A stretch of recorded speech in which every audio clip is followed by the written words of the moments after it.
Praise lord పిల్లలు అందరూ ఎలా ఉన్నారు? మీరు అందరూ దేవుని కృపను బట్టి బాగున్నారని నేను నమ్ముచున్నాను. మరి ఈరోజు మనం లెసన్ నెంబర్ 32లో ఉన్నాము. థామస్ క్రాన్మర్ అని మరి యొక్క హతసాక్షి గురించి మనం ఈరోజు కొన్ని మాటలు విందాము. సో ఈ లెసన్ యొక్క బైబిల్ పోర్షన్ వచ్చేసి మత్తయి సువార్త 5వ అధ్యాయము 10 నుంచి 12 వచనములు. అదే మత్తయి సువార్తలో 24వ అధ్యాయంలో 9 నుంచి 14 వచనములు బైబిల్ పోర్షన్. ఇప్పుడు మెమరీ వర్స్ వచ్చేసి తిమోతికి రాసిన 2వ పత్రిక 3వ అధ్యాయము 12 నుంచి 13 వచనంలో నేను చదివి వినిపిస్తాను. క్రీస్తు యేసునందు సద్భక్తితో బ్రతకనుద్దేశించిన వారందరూ హింస పొందుదురు. అయితే దుర్జనులను, వంచకులను, ఇతరులను మోసపరచుచు తామును మోసపోవచ్చు అంతకంతకు చెడిపోవుదురు. 2 Timothy chapter 3 verse 12 to 13. Yes, and all who desire to live godly in Christ Jesus will suffer persecution, but evil men and impostors will grow worse and worse, deceiving and being deceived. So ఇప్పుడు lesson యొక్క ఏం చదువుకుందాం. So gym Elliot అని ఒక హతసాక్షి, ఈయన కూడా ఒక హతసాక్షి. ఇతను ఒక మంచి మాట చెప్పాడు, ఒక మంచి కోట్ రాశాడనమాట. అదొకసారి మనం ఆయన ఏం చెప్పాడో విందాము. నేను ఫస్ట్ ఇంగ్లీష్లో చదువుతాను, తర్వాత ఎక్స్ప్లెయిన్ చేస్తాను. He is no fool who gives what he cannot keep to gain what he cannot lose. ఈయన చెప్పిన దానికి అర్థం వచ్చేసి తన వద్ద దాచిపెట్టుకోలేని ప్రాణం, మనం ప్రాణం మన వద్ద పెట్టుకోలేం కదా, అది ఎప్పటికైనా మన వద్ద నుంచి పోవాల్సిందే. సో ఎవరైతే తన వద్ద దాచిపెట్టుకోలేని ప్రాణంని ఇచ్చి ఇంకా తన వద్ద నుండి తీసివేయలేని ఒక విలువైన ఎప్పటికీ నిరంతరం ఉండే ఆ పరలోకము, దేవునికి సంబంధించిన ఏదైతే సంపాదించుకుంటారో ఇలాంటి వ్యక్తులు మూర్ఖులు కాదు అని చెప్పేసి ఇతను ఒక మంచి కోట్ రాశాడనమాట. సో లోకం దృష్టిలో వీళ్ళు మూర్ఖులు కావచ్చు, కానీ ఎవరైతే ఇటర్నల్ థింగ్స్, దేవునికి సంబంధించిన ఆత్మీయ సంబంధమైనవి ఏవైతే సంపాదించుకుంటారో ఇలాంటి వ్యక్తులు మూర్ఖులు కాదు అని చెప్పిన ఒక మంచి కోట్ చెప్తాడనమాట. సో మనం ముఖ్యంగా థామస్ క్రాన్మర్ లైఫ్లో అదే చూడబోతున్నాము. సో ఇంకొక పాయింట్ మనం ఈ లెసన్ నుంచి ఏం నేర్చుకోవచ్చు అంటే, దేవుని ముందు మన పాపములను ఒప్పుకోవడం, మారు మనసు పొందడం అనేది ఎంతో ముఖ్యమైన విషయం అని చెప్పి మెయిన్గా ఇతని లైఫ్లో, ఇతని జీవితం నుండి మనము నేర్చుకోవచ్చు. ఇంకా ఆయన నామంని బట్టి మనం స్థిరంగా నిల్చొని ఆయనకి సాక్షిగా ఉండడం అనేది మన జీవితంలో చాలా ముఖ్యమైనది, చాలా గొప్ప విషయం అని కూడా మనము ఈ లెసన్లో ముందు మనం నేర్చుకోబోతున్నాం. ఇప్పుడు మనం లాస్ట్ వీక్ విన్న లెసన్ ఒకసారి రివైజ్ చేసుకుందాం. మనం ఇద్దరు హతసాక్షుల గురించి విన్నాం కదా, Saint Sebastian and William Hunter. అందరూ వీడియోని చూశారు, విన్నారు అని చెప్పేసి నేను నమ్ముచున్నాను. మనం ఒకసారి రివైజ్ చేసుకుందాం. సో సెయింట్ సెబాస్టియన్ రోమా మిలిటరీలో ఉద్యోగం చేసేవాడు కదా, మంచి స్థానంలో ఉండేవాడు. కానీ అతని చుట్టూ ఉన్న అతని వర్కర్స్ ఎవరైతే ఉన్నారో తోటి సహోదరుల చేత అతను చాలా వ్యతిరేకతను పొందాడు. వాళ్ళు విగ్రహారాధికులు కనుక అతను ఎంతో వ్యతిరేకతను పొందాడు. సో ఇతను తన విశ్వాసంలో స్థిరంగా ఉన్నాడు ఆ వ్యతిరేకత వచ్చినప్పటికీ. అందుకని వీళ్ళు అతని పైన ద్వేషం పెట్టుకొని ఒక తప్పుడు ఆరోపణ అతని పైన మోపి రాజు చేత ఏం చేశారు, బాణాల చేత కొట్టి అతన్ని చంపిపించారు కదా. సైనికులు ఎప్పుడైతే ఇతను చనిపోయాడని వెళ్ళిపోతారు, కానీ కొంతమంది క్రైస్తవులు ఇతన్ని పాతి పెట్టడానికి వచ్చినప్పుడు సెయింట్ సెబాస్టియన్ ఇంకా బతికే ఉన్నాడని వాళ్ళు గమనించి అతనికి చక్కగా చికిత్స చేస్తారు. సో రెండవసారి కూడా శత్రువులు అతన్ని రాజు దగ్గరికి అప్పచెప్పినప్పుడు రాజు ఏం చెప్తాడు, అతన్ని ఈసారి కొట్టి చంపండి, తర్వాత మురుగు కాలువలో వేసేయండి అని చెప్తాడు కదా, ఎవరికి దొరకకుండా. సో ఇట్లాగే అతన్ని కొట్టేసి చంపేసి మురుగు కాలువలో అతన్ని వేసినప్పుడు ఇప్పుడు కూడా ఆశ్చర్యంగా రెండవసారి లూయిసీనా అని ఒక క్రైస్తవురాలు అతని శరీరముని చూసి ఏం చేస్తుంది, అతన్ని పాతిపెట్టినట్టు మనం చూస్తాం కదా. సో అన్యుల మధ్యలో కూడా ఉంటున్న సెయింట్ సెబాస్టియన్ దేవునికి సాక్షిగా, క్రీస్తుకి సాక్షిగా భయపడకుండా చక్కగా నిలబడ్డాడని మనం విన్నాం. సో ఇంకొక అతను మనము విలియం హంటర్ గురించి విన్నాం కదా. ఇతను 16వ శతాబ్దంలో ఉన్న వ్యక్తి. ఆ సమయంలో ఏం జరిగింది, గొప్ప మార్పు సంఘంలో జరిగింది కదా. చాలామంది క్యాథలిజం నుంచి నిజమైన విశ్వాసం వైపుకి తిరిగే సమయం అన్నమాట. ఆ సమయంలో ఉన్న వ్యక్తి విలియం హంటర్ అని చెప్పేసి మనం విన్నాం. ఇంకా ఆ సమయంలో బైబిల్స్ కూడా చాలా తక్కువ కదా, బైబిల్ ఒక పత్రాలు కూడా తక్కువ ఉన్న సమయంలో ఇతను చాలా ఇష్టపడ్డాడు బైబిల్ పత్రాలను చదవడానికి కదా. చాలా వ్యతిరేకతను పొందాడు కూడా బైబిల్ చదివినందుకు.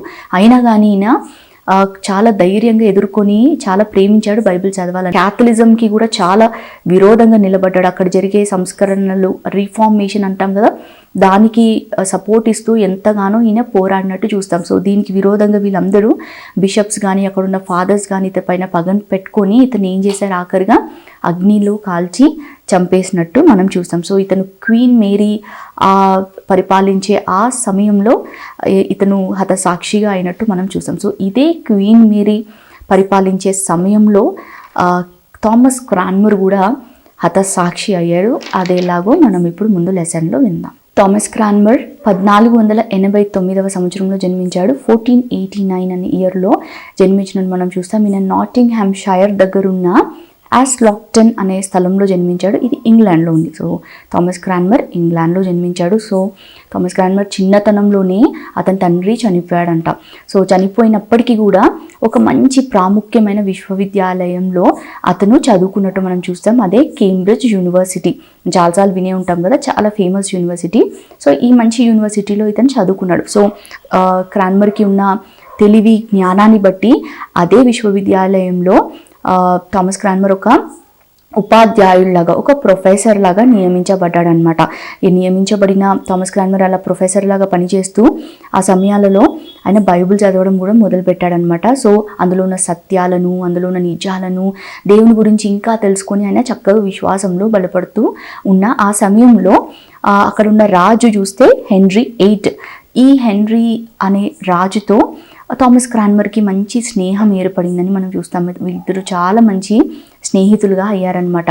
సో ఇలా వారి స్నేహము కంటిన్యూ అవుతున్న ఆ సమయంలో థామస్ క్రాన్మర్కి ఒక మంచి పొజిషన్ వచ్చిందనమాట. అది క్యాంటర్బరీలో, ఆ క్యాంటర్బరీ అనే ప్రాంతానికి ఆయన ఆర్చ్ బిషప్ లాగా నియమించబడ్డాడు అనమాట. సో ఆర్చ్ బిషప్ అంటే చాలా కొన్ని చర్చెస్కి అధికారి అని చెప్పుకోవచ్చు మనము. కొన్ని బిషప్స్ అంటాం కదా, ఆ బిషప్స్ అందరికీ కొందరు మందికి ఈయన హెడ్ అనమాట, ఈయన అధికారి అనమాట. ఒక మంచి చర్చికి ఒక మంచి ప్రాముఖ్యమైన అధికారి ఆర్చ్ బిషప్ అనమాట. సో ఇంత మంచి ఒక పొజిషన్ ఇతనికి వస్తుందన్నమాట. సో ఇంత ఉన్నప్పటికీ, రాజుతో స్నేహం ఉన్నప్పటికీ, ఇంత మంచి స్థానం ఇతనికి దొరికినప్పటికీ కొన్ని విషయాల విషయంలో థామస్ క్రాన్మర్ అస్సలు రాజీ పడలేదు. ఆయనకి కొన్ని విషయాలంటే నచ్చలేదన్నమాట ఆ సమయంలో. అదేంటంటే క్యాథలిజం. ఆయన క్యాథలిజం అయినా వారి పద్ధతులకైనా ఎంతో వ్యతిరేకత చూపించేవాడంట. అదేంటంటే ఇప్పుడు మనం పోప్ అని వింటాం కదా, అక్కడ చర్చ్కున్న అధికారి, ఆ పోప్కున్న అధికారం కానీ, వారు వాడే కొన్ని చిహ్నాలు, సింబల్స్ ఉంటాయి కదా, అవి వాళ్ళు విగ్రహం పెట్టుకుంటారు. అలాంటి విషయాలని ఆయన ఎంతగానో వ్యతిరేకించేవాడు. ఇంకా వారి బోధలు, ఇంకా వారు పద్ధతులు ఏవైతే ఉంటాయో, ఆరాధన పద్ధతులు, వీటన్నిటి విషయమై అతను చాలా వ్యతిరేకించాడంట. ఎందుకంటే మనం ఇందాక విన్నట్టు ఆయన బైబిల్లో ఉన్న సత్యాలను ఆల్రెడీ ఆయన తెలుసుకుంటూ ఉన్నాడు. సో ఆయనకి తెలుసు నిజం ఏంటి, నిజమైన దేవుడు మన నుంచి ఏం కోరుతున్నాడు, అవన్నీ అతను ముందే తెలుసుకున్నాడు. కాబట్టి ఎప్పుడైతే ఈ క్యాథలిక్స్ని, వాళ్ళ ఆరాధనని, వారి పద్ధతులను చూశాడో ఈయనకి అర్థమైపోయింది ఏంటంటే ఇదంతా తప్పు అని చెప్పేసి. వీళ్ళు తప్పు మార్గంలో వెళ్తున్నారు, వీళ్ళ బోధలన్నీ చాలా తప్పు, ఇవి దేవుని వద్దకి తీసుకెళ్ళట్లేదని ఆయన గ్రహించి వాటికి ఎంతగానో వ్యతిరేకం చూపించాడనమాట థామస్ క్రాన్మర్. సో ఇలా ఇతను వ్యతిరేకత అయితే చూపించాడు, కానీ ఇతని వెనకాల ఇతనిని అసహించుకునే వాళ్ళు, ఇతనిపై ఒక తప్పుడు ఆరోపణ వేయాలని ఎదురు చూసే వాళ్ళు కూడా ఉన్నారంట. నిజం చెప్పాలంటే అతన్ని చంపాలని కొంతమంది శత్రువులు ఎదురు చూశారనమాట. కానీ రాజుతో ఏదైతే స్నేహం ఉందో దాన్ని బట్టి వాళ్ళు అతన్ని ఏమీ చేయలేకపోయారంట. అయితే కొన్ని రోజులైన తర్వాత ఈ రాజు, ఎవరైతే ఇతను స్నేహంగా ఉన్నాడో అతను చనిపోయినట్టు మనం చూస్తాము. సో హెన్రీ VIII అనే రాజు చనిపోయిన తర్వాత ఎడ్వర్డ్ VI అనే ఒక రాజు అధికారంలోనికి వస్తాడనమాట ఇంగ్లాండ్కి. సో ఇతని సమయంలో కూడా ఏ ప్రాబ్లం ఏం రాదు సంఘానికి. ఎందుకంటే ఇతను కూడా క్రాన్మర్ యొక్క ఆలోచనలకి, అతని బోధలకి చాలా చాలా ఏకీభవించాడంట ఈ రాజు. అంటే నిజం చెప్పాలంటే సపోర్ట్ చేశాడు. సో ఏదైతే సంస్కరణ మార్పులు ఆ కాలంలో ఆ సంఘాలకి వస్తుందో, రీఫార్మేషన్ ఐడియాస్ అని విన్నాం కదా, ఏవైతే మార్పులు వస్తున్నాయో వాటన్నిటికీ కూడా ఇతను, ఈ రాజు మద్దతు పలికాడనమాట. సో ఇతను మద్దతు పలికాడున్నప్పుడు అప్పటి వరకు బాగానే ఉంది. కానీ ఎప్పుడైతే ఈయన చనిపోతాడు, అంటే ఒక 6 years 6 సంవత్సరాల పరిపాలన తర్వాత ఈ రాజు చనిపోతాడు, ఎడ్వర్డ్ VI అనే రాజు. అతను చనిపోయిన తర్వాత మనం ఇందాక స్టార్టింగ్ విన్నాం కదా, ఎవరి పరిపాలనలో థామస్ క్రాన్మర్ హతసాక్షి అయ్యాడు. క్వీన్ మేరీ అనే రాణి కింద కదా. సో ఈ ఎడ్వర్డ్ 6 అనే రాజు చనిపోయిన తర్వాత క్వీన్ మేరీ పరిపాలనలోకి వస్తుందన్నమాట. సో తిన సమయంలో క్రైస్తవులు భయంకరంగా హింసలకి, పర్సిక్యూషన్స్కి చాలా గురి అయినట్టు మనం చూస్తామన్నమాట. సో ఇప్పుడు మనం చూద్దాము తిన అధికారంలో ఏం జరిగిందో అని. క్వీన్ మేరీ పరిపాలించే సమయంలో సంఘంలో జరిగే మార్పులకు ఈమె చాలా వ్యతిరేకించినట్టు మనం చూస్తాము. మనకు తెలుసు కదా ఆ సమయంలో జరిగిన మార్పులు ఏంటి, క్యాథలిజంని వ్యతిరేకిస్తూ నిజమైన క్రైస్తవత్వం ఎందులో ఉంది అని ఆ బోధలను ప్రచారం చేసే సమయం అది. రీఫార్మేషన్ సమయం అని వింటూనే ఉన్నాం కదా. సో పోప్ ఒక అధికారం అనేది సంఘం పైన ఉండొద్దు, దేవుడు ఒక్కడే అధికారి అని చెప్పేసి ఆ సమయాలలో వాళ్ళు ఏదైతే ప్రచారం చేస్తున్నారో క్రైస్తవులు, ఆ విషయాన్ని ఈమె చాలా వ్యతిరేకించి ఎంతో హింసని క్రైస్తవులకు తీసుకొచ్చిందనమాట. సో అదే కోపంతో క్రాన్మర్ని ఇంకా అతని 2 స్నేహితులను రిడ్లే అండ్ లాటిమర్లను వీళ్ళ ముగ్గురిని ఆమె జైల్లో వేయించిందనమాట.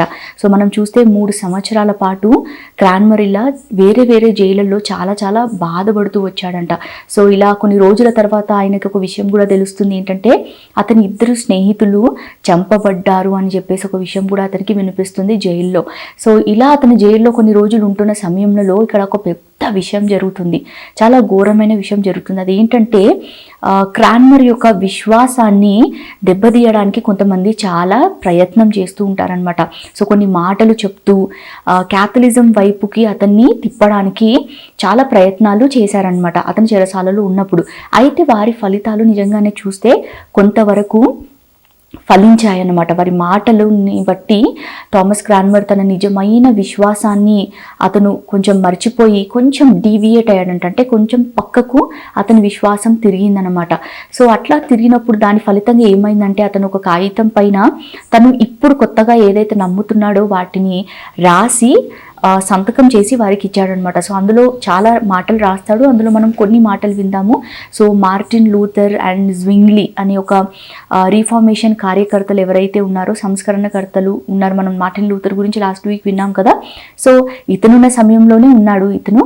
సో వీళ్ళు చెప్పిన మాటలు ఇంతకుముందు అయితే ఆయన నమ్మి చాలా విశ్వసించాడు, కానీ ఇప్పుడు ఆ పేపర్ పైన ఆయన ఏం రాస్తాడంటే వీళ్ళ మాటలు ఏదైతే వీళ్ళు స్థాపించారో సత్యములు అవన్నీ నేను నిరాకరిస్తున్నాను అని చెప్పేసి ఒక మాట రాస్తాడనమాట. ఇంకా చూస్తే పోప్ని ఇంకా క్యాథలిక్ చర్చి అందు నేను నమ్మిక ఉంచుతున్నాను, నేను పోప్ని నమ్ముతున్నాను అని చెప్పేసి కూడా ఒక మాట రాస్తాడు. ఇంకా రోమాలో ఉన్న బిషప్ ఎవరైతే ఉన్నారో ఆయననే అందరికంటే పెద్ద అధికారి అని కూడా నేను నమ్ముచున్నానని చెప్పేసి కొన్ని మాటలు ఆయన రాసి సంతకం చేసి ఇచ్చినట్టు మనం చూస్తామన్నమాట. ఇది చాలా బాధాకరమైన విషయం కదా.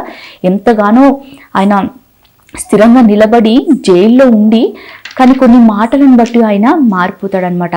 కానీ నిజంగా చూస్తే ఇది ఎండ్ కాదు, ఇదే ఆఖరి విషయం కాదు, ఆయన పశ్చాత్తాపబడినట్టు కూడా మనం చూస్తామన్నమాట. ఈ విషయం అయితే రాసి ఇస్తాడు, కానీ అతనికి ఈ విషయాన్ని బట్టి ఎంతగానో బాధ కలిగి దేవుని ఎదుట ఆయన ఏడుస్తూ ఆయన మారు మనసు పొంది పశ్చాత్తాపడతాడనమాట. పశ్చాత్తాపడి ఆయన మరలా ఏం చేస్తాడంటే నేను ఏదైతే రాశానో అవన్నీ నేను తృణీకరిస్తున్నానని చెప్పి ఒక చిన్న కాగితం పైన రాసుకొని ఆయన పాకెట్లో ఆయన జేబులో పెట్టుకుంటాడనమాట. ఇది అతనికి దేవుడికే తెలుసు అనుకుంటా, ఎవ్వరికీ ఈ విషయం తెలియదు. కాకపోతే ఆయన దేవుని ఎదుట పశ్చాత్తాపడి క్షమాపణ అడిగి ఆయన ఒక చిన్న కాగితం పైన ఆయన కన్ఫెషన్ రాసుకొని ఏం చేస్తాడు జేబులో పెట్టుకున్నట్టు మనం చూస్తాం. సో ఇదంతా జరిగిన తర్వాత ఏమవుతుందంటే సమాజం అందరి ముందు ఒక రోజు క్రాన్మర్ని పిలుస్తారనమాట. ఎందుకు, ఏదైతే మార్పు అతని విశ్వాసంలో జరిగిందో అది అందరికీ తెలియజేయాలని చెప్పేసి ఈ క్యాథలిక్ వాళ్ళు కోరుకుంటారనమాట. సో వాళ్ళకి ఇది చాలా ఆనందకరమైన విషయం. ఏంటి, క్రైస్తవత్వం నుంచి ఈయన క్యాథలిజంకి వస్తున్నాడు కాబట్టి ఈ విషయం ఆయన అందరి ముందు ఒప్పుకోవాలి, ఒక పబ్లిక్ కన్ఫెషన్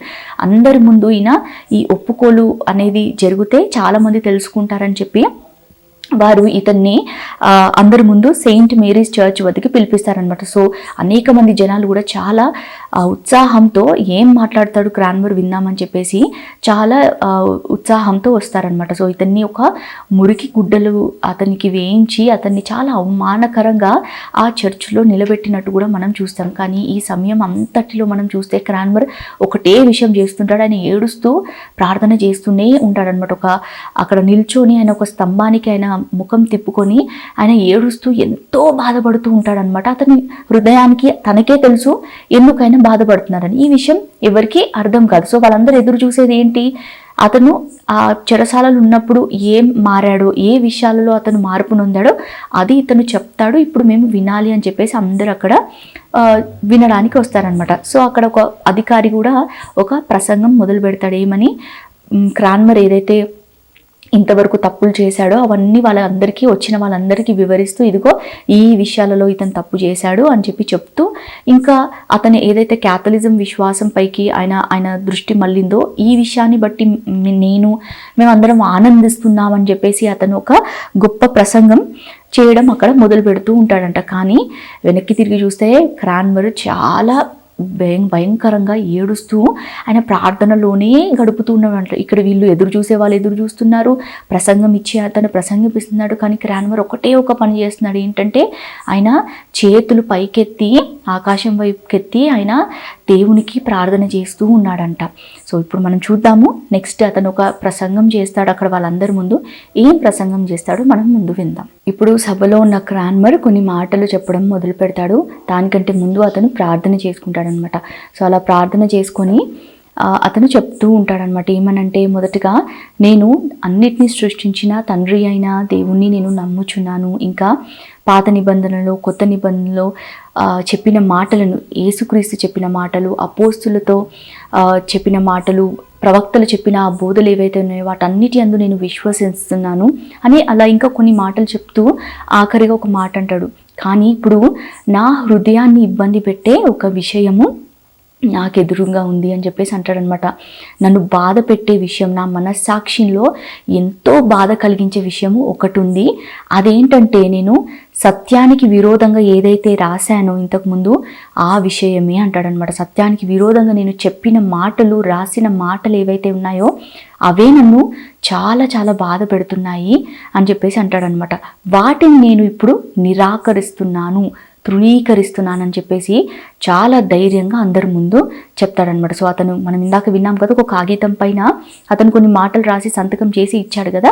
సో అవన్నిటిని నేను ఇప్పుడు నిరాకరిస్తున్నాను అని చెప్పేసి గట్టిగా ఒక మాట చెప్తాడనమాట. సో అక్కడ ఉన్న ప్రజలు కానీ, ఆ రోమా అధికారులు వాళ్ళందరూ ఇప్పుడు ఏమనుకుంటున్నారు, ఆ క్యాథలిజంలో ఉన్న వాళ్ళ అధికారులు ఎందుకు నిల్చున్నారు, ఏ మాటలు వినడానికి నిల్చున్నారు, ఇప్పుడు క్రాన్మర్ క్యాథలిజంకి ఎలా వచ్చాడు, అతను క్రైస్తవత్వాన్ని విరోధంగా ఉన్నాడని, మార్టిన్ లూథర్ ఆ మాటలకి, ఆ బోధలకి విరోధంగా ఉండి క్యాథలిజంని సపోర్ట్ చేస్తున్నాడు అని చెప్తాడేమో అనుకొని చాలా ఆశగా వాళ్ళందరూ శత్రువులు ఎదురు చూస్తున్న సమయంలో వారికి ఇప్పుడు గొప్ప బాధ కలిగిందనమాట. గొప్ప కోపంలో రగిలిపోతున్నారు. ఎందుకంటే మొత్తం మాటని మార్చేశాడనమాట. వాళ్ళు అనుకున్నది ఒకటి, అక్కడ జరిగింది ఇంకొకటి అనమాట. సో థామస్ క్రాన్మర్ లోపల హృదయంలో ఆయనకి ఎంతో బాధ కలిగి ఆయన దేవునితో క్షమాపణ పొందుకున్న విషయం వీళ్ళకి తెలియదు కదా. సో ఆయన అక్కడ నిల్చొని ఆ రోజు ఆ మాటలు చెప్పాడనమాట.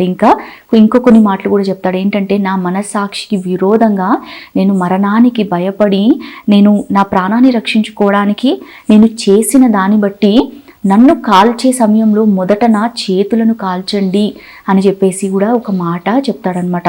అట్లా చెప్పిన తర్వాత ఆయన పోప్ విషయం కూడా కొన్ని మాటలు చెప్తాడు. ఏంటంటే, పోప్ ఎవరో కాదైనా క్రీస్తుకు శత్రువు, ఆయన క్రీస్తు విరోధి, ఆయనలో అన్ని అబద్ధ బోధలు నిండి ఉన్నాయని చెప్పి పోప్ గురించి కూడా చాలా ధైర్యంగా, చాలా ఖచ్చితంగా వాళ్ళ ముందు చెప్పినట్టు మనం చూస్తామన్నమాట. సో అట్లా క్రాన్మర్ అలాంటి మాటలు మాట్లాడుతుంటే అక్కడ ఉన్న ప్రజలలో ఎంతో కోపం రగులుకుందన్నమాట. అప్పటి వరకు చాలా ఉత్సాహంగా ఉన్న వాళ్ళలో కోపం, ఒక నిరసన భావం వాళ్ళలో కలిగి చాలా అతని పైన ఒక విరోధ భావము పెట్టుకొని ఇంకా అందరూ ఎప్పుడెప్పుడు క్రాన్మర్ పైన అతన్ని చంపాలా అని చెప్పేసి వాళ్ళు ఎదురు చూస్తూ ఉంటారనమాట. సో ఇలా క్రాన్మర్ ఇంకా క్యాథలిజంలో ఉన్న అబద్ధ బోధల పైన ఎన్నో విషయాలని బయట పెట్టాలని అనుకుంటుంటాడు. ఆయన మాట్లాడుతూనే ఉంటాడు. కానీ ఆ ప్రజలు ఎవరైతే ఉన్నారో వారి కోపం ముందు ఇంకా క్రాన్మర్ నిల్చోలేకపోతాడు. ఎందుకంటే అతన్ని మాట్లాడనివ్వరు అనమాట. అతన్ని చూస్తే మనం అక్కడ స్వరాన్ని కూడా బయటికి రానివ్వలేదన్నమాట. అంతగా వాళ్ళు కోపగించి అతను ఏదైతే స్టాండ్ దగ్గర నిల్చొని ఉంటాడో అక్కడి నుంచి అతన్ని ఈడ్చుకొని వెళ్ళి, ఇద్దరు స్నేహితులు మనం విన్నాం కదా, వారిద్దరిని కాల్ చేశారని చెప్పేసి రిడ్లే అండ్ లాటిమర్ వాళ్ళిద్దరిని ఎక్కడైతే కాల్చారో అదే స్థలానికి క్రాన్మర్ని కూడా ఈడ్చుకొని వెళ్ళారనమాట. వెళ్ళినప్పుడు మనం చూస్తే ఇక్కడ కూడా క్రాన్మర్ మోకరించి కాసేపు ప్రార్థన చేసుకున్నాడంట. ప్రార్థన చేసుకున్న తర్వాత అతన్ని పూర్తిగా కట్టేసి అతనికి నిప్పు అంటించినట్టు మనం చూస్తాం. సో ఇందాక అతను ఏదైతే కోరుకున్నాడో ఎప్పుడైతే ఆ కోరుకున్న దాన్ని బట్టే అతను చేస్తాడు. ఏంటంటే నిప్పు అంటించగానే అతని చేతులని పైకి చాపాడనమాట. చేతులని పైకి చాపగానే వెంటనే నిజంగానే అతని శరీరానికంటే ముందు అతని చేతులు మొదట కాలాయంట. కాలిన తర్వాతే అతని శరీరం కాలినట్టు మనం చూస్తాం. సో అప్పుడు కూడా ఆయన ఒక మాట అంటున్నాడు. ఏమని అంటే దిస్ అన్వర్ది రైట్ హ్యాండ్ అని ఒక మాట అంటాడు. అంటే ఏంటంటే ఈ యోగ్యత అర్హత లేని ఈ చెయ్యి అని చెప్పేసి అతను అంటుంటాడు అనమాట. సో అతని చెయ్యి కాలేటప్పుడు ఆయన ఏమంటున్నాడు, ఈ యోగ్యత లేని చెయ్యి. ఎందుకైనా చెయ్యి కాల్చివేయాలని అనుకున్నాడు? ఏ చెయ్యితోటైతే ఆయన దేవునికి విరోధంగా కొన్ని మాటలు రాశాడో, సత్యానికి విరోధంగా మాటలు రాశాడో, ఆ విషయాన్ని బట్టి అతని లోపల ఎంతో బాధ.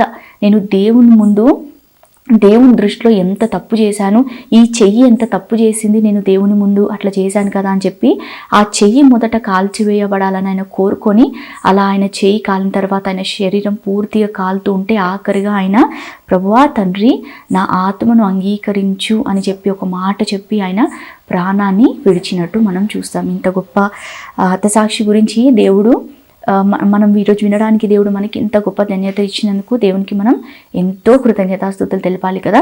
సో ఇలా అందరి ముందు తన కాలిపోయే ఒక శరీరాన్ని గురించి కానీ జరిగే అవమానం గురించి కానీ థామస్ క్రాన్మర్ అస్సలు ఆలోచించలేదు. కానీ అతని తప్పును ఒప్పుకొని శాశ్వతంగా అతనికి దొరికే దేవుడు, శాశ్వతంగా అతనికి దొరికే ఆ పరలోకం వైపు చూస్తూ ఆనందంగా అతను కాలిపోయినట్టు మనం చూస్తాం. సో ఈ లెసన్ ఇంతటితో అయిపోయింది. మనం ఇప్పుడు ఈ లెసన్లో నుంచి ఏం నేర్చుకోబోతున్నామో మారల్ని మనం ఒక పాయింట్లో విందాం. సో థామస్ క్రాన్మర్ జీవితం నుంచి మనం నేర్చుకునే ఒక మంచి విషయం ఏంటంటే అతను తన విశ్వాసం నుంచి తప్పించడానికి ఎంతో ప్రయత్నం చేశారు కదా తన శత్రువులు. సో అట్లా ప్రయత్నం చేసి తను ఒక తప్పు చేశాను అని ఎప్పుడైతే థామస్ క్రాన్మర్కి అనిపించిందో అతను అదే జీవితాన్ని కొనసాగించలేదు కదా. ఒక్క మాట ఆయన ఆ రోజు ఆ సభలో ఒప్పుకొని ఉంటే ఆయనకి ఆ మరణము ఉండేది కాదు. ఇంకా అతని పాత స్థానం ఏదైతే ఉందో ఆర్చ్ బిషప్ ఒక స్థానం, అతను మరలా అదే మంచి జీవితం జీవించేవాడు కావచ్చు. కానీ ఆయన ఆ జీవితాన్ని కోరుకోకుండా ఆయన తప్పుని ఒప్పుకున్నాడు కదా. దేవుని ఎదుట తప్పు ఒప్పుకొని ఆయన మారు మనసు పొంది క్షమించమని ఎంతగానో ఏడుస్తూ బతిమలాడుకున్నాడు. ఇంకా ఆ సభ ముందు అందరి ముందు ఆయన తన విశ్వాసాన్ని ముందు పెట్టి ఇంకా యేసుకి ఒక మంచి సాక్షిగా నిలబడినట్టు మనం చూసాం ఇప్పటి వరకు కదా. సో మనం ఏం నేర్చుకోవచ్చు అంటే మరి మనం కూడా ఈ లోకంలో జీవిస్తున్నప్పుడు మనం కూడా సర్దుబాటు చేయడానికి ఎన్నో విషయాలు మన ముందుకు వస్తాయి. సో అట్లా మనము సర్దుబాటు చేసిన ఎడల కొన్ని విషయాలందు మనకి ముందు మంచి మంచి బహుమానాలే ఉంటాయి. కానీ మనము నిజం చెప్పాలంటే సర్దుబాటు చేస్తే పాపానికి మనం లొంగిపోతే మనం దేవునికి తప్పకుండా దూరం అవుతాం కదా. సో ఇలా సర్దుబాటు చేయకుండా మన మనస్సాక్షి ఎప్పుడైతే మనకు చెప్తుందో ఇది తప్పు, దేవునికి విరోధంగా మనం తప్పు చేస్తున్నామని, లేదా మనం చర్చ్కి వెళ్ళినప్పుడు సేవకులు ఏదైనా వాక్యం చెప్తున్నప్పుడు మనకు అనిపించినప్పుడు నేను తప్పు చేశాను కదా ఈ విషయాలను అనిపించినప్పుడు వెంటనే మనము దేవుని దగ్గర క్షమాపణ పొందుకోవడము అస్సలు మరవద్దు. సో అదే జీవితంలో మనం జీవిస్తూ మనం అలానే కంటిన్యూ చేస్తే అది దేవునికి ఎంతో విరోధమైనది. రోజు రోజుకి మనం దేవునికి దూరం అవుతూనే ఉంటాం. కానీ తప్పు అని ఎప్పుడైతే అనిపించినప్పుడు వెంటనే ఆ పాపం నిమిత్తము మనము క్షమాపణ అడిగి దేవుని దగ్గర మనము ఆ క్షమాపణ పొందుకుంటాము. అది మన జీవితానికి చాలా చాలా మేలుకరం అని చెప్పేసి ఈ ఒక్క పాయింట్ ముఖ్యంగా మనం థామస్ క్రాన్మర్ జీవితంలో నేర్చుకోవచ్చు. సో ఇంకా మనం ఇంతకుముందు ఒకసారి ఏం విన్నాం కదా అదొక్కసారి మనం రిపీట్ చేసుకొని ఈ లెసన్ని ముగిద్దాము. సో మంచి మాట విన్నాం కదా. సో మన వద్ద మనము ఉంచుకోలేని, మన వద్ద మనం దాచిపెట్టుకోలేని ప్రాణాన్ని ఎప్పుడైతే మనం ఇస్తామో, సో ఇచ్చినప్పుడు ఏదైతే శాశ్వతమైన ఆ దేవుణ్ణి మనము సంపాదించుకుంటామో ఇలాంటి వారు అవివేకులు కాదు, ఒక ఫూల్ కాదు ఇలాంటి వాళ్ళని చెప్పేసి మనం విన్నాం. సో థామస్ క్రాన్మర్ యాక్చువల్లీ అక్కడ ఉన్న సభలో అందరి ముందు వాళ్ళు ఏమని అనుకుని ఉంటారు, ఇతను ఒక అవివేకి, ఇతను ఒక ఫూల్ అని చెప్పేసి వాళ్ళందరూ అనుకుని ఉంటారు. కానీ దేవుని దృష్టిలో తన ప్రాణం సహితం వదిలిపెట్టిన క్రాన్మర్ ఎవరు? ఒక మంచి యోగ్యుడు కదా, ఆ దేవుని దృష్టిలో అతను ఒక మంచి ఘనమైన వ్యక్తిలా ఆ రోజు దేవునికి అనిపించి ఉండొచ్చు. అందరి ముందైతే అతను అవివేకి, కానీ దేవుని దృష్టిలో ఎంతో యోగ్యత కలిగిన వ్యక్తి అయి దేవుడు ఆ రోజు అతన్ని దేవుడు అతనికి ఒక మంచి పేరు ఆ రోజు ఇచ్చి ఉండొచ్చు. సో మనం కూడా మనం దాచిపెట్టుకోలేని ప్రాణం మీద కాకుండా దేవుడు మన కొరకు ప్రామిస్ చేసిన నిత్య జీవం వైపు, దేవుని వైపు మనం దృష్టి పెట్టి మనం నడిచిన ఎడల దేవుడు మనకి ఎంతగానో సాయం చేసి ఇంకనూ మనల్ని మన జీవితంలో ముందుకి నడిపిస్తాడు. సో ఇంతవరకు దేవుడు మనకి సహాయం చేసి మనకి థామస్ క్రాన్మర్ గురించి మంచి మాటలు వినడానికి కృపనిచ్చినందుకు దేవునికి ఎంతో కృతజ్ఞతాస్తుతులు మనం చెల్లిద్దాం. ఒక చిన్న ప్రేయర్ చేసుకొని ఈ సెషన్ని ముగిద్దాం. నాతో పాటు అందరూ ఏకీభవించండి. పరలోకమందున మా తండ్రి యేసయ్య, మీ పరిశుద్ధమైన నామంకి స్తోత్రములు ప్రభువా. దేవా, ఇప్పటి వరకు మీరు మాకు తోడుగా ఉండి దేవా థామస్ క్రాన్మర్ అనే కొత్త సాక్షి గురించి మాటలు వినడానికి మీరు ఇచ్చిన గొప్ప ధన్యతకే మీకు స్తోత్రం. దేవా, క్రాన్మర్ ప్రభా తన పాప జీవితంలో ప్రభా దేవా అట్లాగే జీవించకుండా మీ సన్నిధిలో అతను ఏడుస్తూ క్షమాపణ ఎట్లా అయితే పొందాడో ప్రభా, మేము కూడా దేవా మా హృదయంలో ఏవైతే తప్పులు ఉన్నాయో అవన్నీ మేము ఒప్పుకొని మీ ఎదుట ప్రభా స్తోత్రం మంచి బిడ్డల వలె ముందుకు వెళ్ళడానికి సహాయం చేయని ప్రభా. నిజంగా మేము దాచిపెట్టుకోని ప్రాణం మీద కాకుండా శాశ్వతమైన ప్రభా స్తోత్రం ఆ పరలోకం పైన శాశ్వతమైన మీ పైన దృష్టి ఉంచి ప్రభా మీ దృష్టిలో మేము కూడా యోగ్యులుగా మారడానికి మీరు మాకు గొప్ప ధన్యతను అనుగ్రహించి ఇక జరగబోయే సెషన్స్లో కూడా మీరే మాకు తోడుగా నడిపించమని యేసయ్య అతి పరిశుద్ధ నామం నడి బతిమలాడి వేడుకుంటున్నాను పరమ తండ్రి. ఆమెన్.